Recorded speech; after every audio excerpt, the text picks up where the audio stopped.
High বন্ধুরা, তো আমি আবার একটা নতুন ভিডিও নিয়ে চলে এসেছি। আজকে কোনো মেকআপের ভিডিও নিয়ে আসিনি। আজকে এসেছি আমাদের দোলের দিন আমাদের গ্রামের বাড়িতে অষ্টপ্রহর হয়, সেই অষ্টপ্রহরের ভিডিও নিয়ে চলে এসেছি। তো পুরো ভিডিওটা তোমরা দেখো, দেখে কেমন লাগলো অবশ্যই জানাবে। তো চলো, তোমার আমি দুপুরবেলা বেরিয়ে পড়েছি আমাদের গ্রামের বাড়ির দিকে। আমাদের গ্রামের বাড়ি গঙ্গারামপুর থেকে দৌলতপুরে। তো আমি আর মা বাসে উঠে গেছি। তারপর আমরা বাসে করে গিয়ে ওই দৌলতপুরে নেমে আবার টোটো ধরলাম। টোটো করে আমাদেরকে যেতে হবে আরও 1 কিলোমিটারের মতো আমাদের গ্রামের বাড়িতে। তারপরে এসেই দেখো কীর্তন হচ্ছে, কত দর্শক বসে আছে গান শোনার জন্য। দেখেছো কি সুন্দর কীর্তন হচ্ছে, দেখো তোমরা কি সুন্দর করে নাচছে।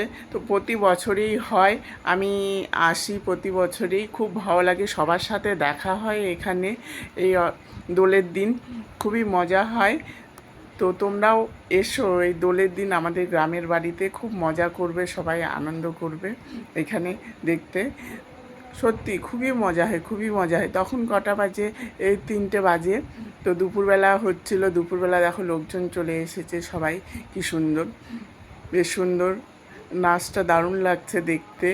অনেকক্ষণ বসে দেখছিলাম। আর এদিকে দেখো সবজি কাটা হচ্ছে, যত দর্শক আসছে দেখতে, সবার জন্য খাওয়া দাওয়া আয়োজন করা হয়েছে, মহাপ্রভুর ভোগ। দেখো এখানে দাদারা সবাই কাটছে, দেখছো? তারপরে দেখো আরও যত বিকেল হচ্ছে দর্শকে ভরে যাচ্ছে একদমই। দেখো সবাই এসেছে। আর এদিকে লীলা শুরু হয়ে গেছে, একটা বিকেলের দিকে লীলা হয়, আর এদিকে খাওয়া দাওয়া হচ্ছে প্রত্যেককে, সবাইকে মহাপ্রভুর ভোগ দেওয়া হচ্ছে। এই দেখো লীলা শুরু হয়ে গেছে। তো লীলা দেখতে ভালোই লাগে, অনেক দিন পর লীলা দেখলাম। দেখো তোমরা কি দেখেছো লীলা?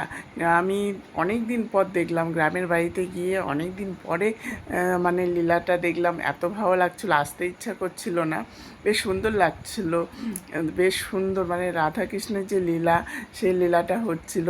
দেখেছো এই যে সুদামা কৃষ্ণকে বলছে, দেখেছো তোমরা? খুব ভালো লাগে, সচরাচর দেখা যায় না এখন লীলা।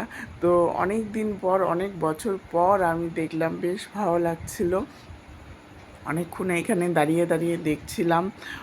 তো সন্ধ্যে হয়ে আসছিল, আমরা বাড়ির দিকে রওনা দিব। তারপর আমি, মা, জেঠিমার, এই দেখো আমার কৃষ্ণাদির 2 ছেলে এসেছে, তো তাদেরকে আবির লাগাচ্ছিলাম, জেঠিমাকেও আবির লাগাচ্ছিলাম।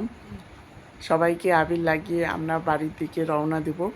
তো অনেক লেট হয়ে যাচ্ছিল, সন্ধে হয়ে আসছিল, আমরা তাড়াতাড়ি করে বেরিয়ে পড়লাম সবাই মিলে। দেখো এই দেখো সবাই মিলে একটু সেলফিও নিয়ে নিলাম। তারপরে এই দেখো মা আর আমি বেরিয়ে পড়লাম। তো বন্ধুরা, আবার দেখা হবে নেক্সট ভিডিওতে। তো আজ এই পর্যন্তই, বাই।